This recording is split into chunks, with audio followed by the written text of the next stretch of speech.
തകർത്ത വനപാലകരെ കാപാലികരെ വനപാലകരെ നിങ്ങൾക്കിനിയും മാപ്പില്ല കുരിശ് തകർത്ത കാപാലികളെ ആഗോള ക്രൈസ്തവ സമൂഹം വിശുദ്ധ വാരത്തിലേക്ക് പ്രവേശിക്കുമ്പോൾ മതസൗഹാർദ്ദത്തിന് പേരുകേട്ട കേരളത്തിൽ ഇടുക്കി ജില്ലയിലെ തൊടുപുഴയ്ക്ക് അടുത്തുള്ള തൊമ്മൻകുത്ത് സെന്റ് തോമസ് ദേവാലയം കുരിശിന് വഴി പ്രാർത്ഥനകൾക്കായി സ്ഥാപിച്ച കുരിശ് പിഴുതെറിഞ്ഞ് വിശ്വാസികളുടെ മനസ്സിൽ മുറിവേൽപ്പിച്ചിരിക്കുകയാണ് വനം വകുപ്പ്.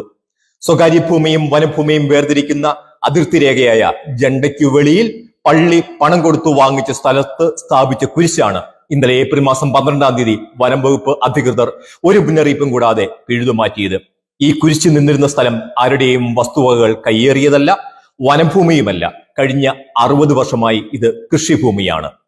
കോതമംഗലം ഡിവിഷന് കീഴിലുള്ള കാളിയാർ റേഞ്ച് ഓഫീസറും സംഘവുമാണ് ഒരിക്കലും നീതീകരിക്കാനാവാത്ത ഈ മതനിന്ദയ്ക്ക് ചുക്കാൻ പിടിച്ചത്.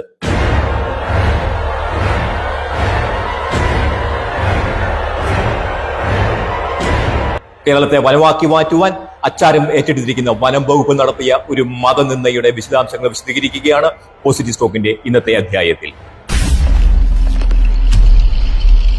തൊമ്മൻകുത്ത് സെന്റ് തോമസ് കത്തോലിക്ക ദേവാലയം പണം കൊടുത്തു വാങ്ങിയ സ്വകാര്യ ഭൂമിയിൽ സ്ഥാപിച്ച കുരിശാണ് ഇന്നലെ ഉച്ചയോടെ സർവ്വവിധ സന്നാഹങ്ങളുമായി എത്തിയ വനം വകുപ്പ് അധികൃതർ പിഴുതുമാറ്റിയത്. ദൃക്സാക്ഷിയായ നാട്ടുകാരൻ സംഭവം വിവരിക്കുന്നത് ഇങ്ങനെ. രാവിലെ വന്ന് ഫോറസ്റ്റുകാർ റേഞ്ച് ഓഫീസർ സഹിതം വന്ന് ഇവിടെ നിന്ന് എല്ലാവരും 3-4 പേര് കൂടി വന്ന് നോക്കിയിട്ടൊക്കെ പോയിട്ട് ഒരു മണിക്കൂർ കഴിഞ്ഞപ്പോഴത്തേക്കും പിന്നെ വന്ന് JCBയും ഒക്കെ ആയിട്ട് വന്ന് തല്ലിപ്പൊളിച്ച് വർക്കി എല്ലാം പരിക്കിടും. അപ്പോഴത്തേക്കും ഇവിടുന്ന് തടയാനിടെ ഇവിടെ ആരും ഇല്ലായിരുന്നു. ഉണ്ടായിരുന്ന ഒരു മനോജ് ഉണ്ടായിരുന്നു, ഒരു ജോമോൻ ഉണ്ടായിരുന്നു. രണ്ടുപേരെയും പോലീസുകാരും ഫോറസ്റ്റുകാരോടും കൂടി തത്തിച്ച് കല്ലിന്റെ ഇടയിലേക്ക് തള്ളി വിടുകയാണ്. 60 വർഷത്തിലധികമായി തെങ്ങ് ഉൾപ്പെടെയുള്ള കാർഷിക വിളകൾ കൃഷി ചെയ്യുന്ന ഭൂമിയിടത്തിൽ സ്ഥാപിച്ച കുരിശാണ് വനപാലകർ പിഴുതെടുത്തു കൊണ്ടുപോയത്. ഇവിടെ വനം കയ്യേറി കുരിശ് കൃഷി നടത്തി എന്ന് ആക്ഷേപം ഉന്നയിക്കുവാൻ ഒരുങ്ങുന്നവർ ഈ സ്ഥലവാസിയുടെ വാക്കുകൾ കേൾക്കുക. 65 വർഷക്കാലമായിട്ട് ഈ പ്രദേശത്ത് കിടക്കുന്ന ജനങ്ങൾ താമസിക്കുന്ന പ്രദേശവും 65 വർഷം പഴക്കമുള്ള ഭൂമിയിലാണ്.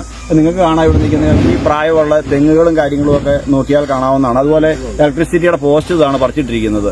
നെയ്യശ്ശേരി തോക്കുമ്പോൾ റോഡ് കടന്നു പോകുന്ന റോഡിന്റെ സൈഡിലാണ് ഈ പ്രോപ്പർട്ടി. അല്ലാതെ ഇത് വനത്തിലോ കാട്ടിലോ പാറപ്പുറത്തോ ഒന്നുമല്ല കൊണ്ട് കുരിശ് വെച്ചിരിക്കുന്നത്. തൊമ്മൻകുത്ത് പള്ളിക്ക് ഇവിടെ ഈ പ്രദേശത്ത് പട്ടയമില്ലാത്ത പ്രദേശത്ത് ഭൂമി കൈമാറുന്ന നിയമപ്രകാരം കൈമാറി കിട്ടിയ ഭൂമിയാണ്. അല്ലാതെ റിസർവ് ഫോറസ്റ്റ് അല്ല ഈ ഭൂമി ശരിക്കും.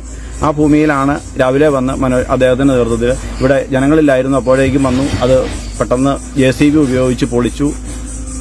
അത് ഇവിടുന്ന് കയറ്റിക്കൊണ്ട് പോയിരിക്കുകയാണ്. തൊടുപുഴ താലൂക്കിൽ വണ്ണപ്പുറം വില്ലേജിൽ വെൺമറ്റങ്കരയിൽ മൂലയിൽ കുര്യൻ മകൻ ബെന്നി എന്ന വ്യക്തി 2024 ഒക്ടോബർ മാസം 10-ാം തീയതി തൊമ്മൻകുത്ത് സെന്റ് തോമസ് ദേവാലയത്തിനായി വികാരി ഫാദർ ജെയിംസ് ഐക്കിടമറ്റത്തിന് എഴുതി കൊടുത്ത കൈവശത്തീറിന്റെ പകർപ്പാണിത്. മേൽപ്പറഞ്ഞ ബെന്നി കുര്യൻ 2016-ൽ തേക്കുംകുഴിയിൽ പൈലി മകൻ ജോസിൽ നിന്നും 1,60,60,000 രൂപയ്ക്ക് ഈ വസ്തു വാങ്ങിയതിന്റെ കൂടി രേഖകൾ കാണുക.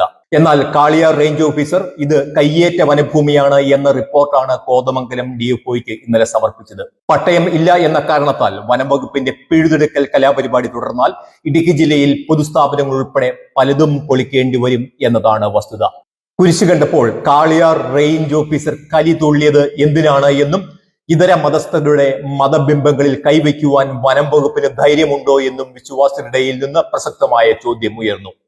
ക്രൈസ്തവർ ഏറ്റവും പൂജ്യമായി കരുതുന്ന ഓശാന ഞായറും പെസഹ വ്യാഴവും ദുഃഖവെള്ളിയും ഈസ്റ്ററും ഒക്കെ കടന്നുവരുന്ന വിശുദ്ധ വാരത്തിൽ തന്നെ ഇത്തരമൊരു കിരാത നടപടിക്ക് വനപാലകർ മുതിർന്നത് വിശ്വാസികളിടയിൽ വലിയ പ്രതിഷേധത്തിന് ഇടയാക്കുകയാണ്. പ്രതിഷേധം പ്രതിഷേധം നിങ്ങൾക്കിനിയും മാപ്പില്ല. ആരിത് പറയുന്നത് അറിയാമോ? ക്രൈസ്തവ മക്കൾ പറയുന്നു. ആരിത് പറയുന്നു അറിയാമോ? ക്രൈസ്തവ മക്കൾ പറയുന്നു. കുരിശ് തകർത്ത കാപാലികരെ വനപാലകരെ നിങ്ങൾക്കിനിയും മാപ്പില്ല. നമ്മുടെ നാട്ടിലൊരു രാഷ്ട്രീയ പാർട്ടിയുടെ കൊടിമരം തകർക്കണമെങ്കിൽ 3 വട്ടം ചിന്തിക്കുന്ന നമ്മുടെ ഫോറസ്റ്റ് ഡിപ്പാർട്ട്മെന്റും മറ്റ് അധികാരികളുമൊക്കെ ഇതുപോലെ ഒരു മതവിഭാഗത്തിന്റെ അവരുടെ ഉടമസ്ഥതയിലുള്ള ഒരു ഭൂമിയിൽ നിൽക്കുന്ന ഒരു കുരിശ് എന്ത് കാരണത്തിലാണെങ്കിലും ആ കാണിച്ച നടപടി വളരെ തെറ്റായ നടപടിയാണ്. വളരെ പ്രതിഷേധ അർഹമാണ്. ഒരു രീതിയിലും അംഗീകരിക്കാൻ പറ്റത്തില്ല. ജനങ്ങൾ താമസിക്കുന്ന മേഖല വനമേഖലയല്ല, ജനങ്ങൾ കൃഷി ചെയ്യുന്ന സ്ഥലമാണ്, കാലങ്ങളായിട്ട് താമസിക്കുന്ന സ്ഥലമാണ്. ഒരു വ്യക്തി കൈവശം ഉണ്ടായിരുന്ന സ്ഥലം പള്ളിക്ക് കൊടുത്ത് അവിടെ കുരിശു പണിയുകയാണ് ഉണ്ടായത്. പക്ഷേ വനപാലകർ വന്ന് അത് പൊളിച്ചു നീക്കി. ഒരു കാരണവശാലും അത് അംഗീകരിക്കാൻ പറ്റത്തില്ല. ക്രൈസ്തവ മക്കളുടെ ഏറ്റവും പ്രധാനപ്പെട്ട വലിയ ഒരു നോമ്പിലേക്ക്, അതിന്റെ വലിയ ആഴ്ചയിലേക്ക് പ്രവേശിക്കുന്ന ഈ സന്ദർഭത്തിൽ വലിയൊരു പ്രതിഷേധത്തിന്റെ ഒരു പാതയിലൂടെ തൊമ്മൻകുത്ത് ഇടവക കടന്നു പോകേണ്ടതായിട്ട് വന്നതിൽ ഞങ്ങൾക്ക് ശക്തമായ പ്രതിഷേധമുണ്ട്. ഇന്ന് രാവിലെ നമ്മളെല്ലാവരും ഒരു ഞെട്ടിക്കുന്ന വാർത്തയാണ് ശരിക്കും പറഞ്ഞാൽ കേൾക്കുകയുണ്ടായത്. കാരണം ഈ അടുത്ത കാലങ്ങളിൽ നമ്മൾ നോക്കിയിട്ടുണ്ടെങ്കിൽ കാണാൻ സാധിക്കുന്ന ഒരു കാര്യമുണ്ട്. ഫോറസ്റ്റാണ് ശരിക്കും പറഞ്ഞാൽ ഫോറസ്റ്റ് ഡിപ്പാർട്ട്മെന്റ് സാധാരണക്കാരുടെ ഭൂമിയിലേക്ക് കയ്യേറുന്ന ഒരു പ്രതീതിയാണ് കാണുന്നത്. പ്രിയപ്പെട്ട വനപാലകരുടെ ഒരു വാക്ക്. ഇടുക്കി ജില്ലയിൽ 6 പതിറ്റാണ്ട് മുമ്പ് കുടിയേറിയ സാധാരണക്കാരായ ജനങ്ങൾ കൈവശം വെച്ച് പട്ടയത്തിനായി അപേക്ഷിച്ച് കാത്തിരിക്കുന്ന നൂറുകണക്കിന് വനഭൂമിയുണ്ട്. പാർട്ടി ഓഫീസുകളും റിസോർട്ടുകളും പാറമടകളും ഒക്കെ അതിൽപ്പെടും. എന്നാൽ കുരിശ് കാണുമ്പോൾ മാത്രം നിങ്ങൾ വിളറി പിടിക്കുന്നത് എന്തിന്? നന്ദി.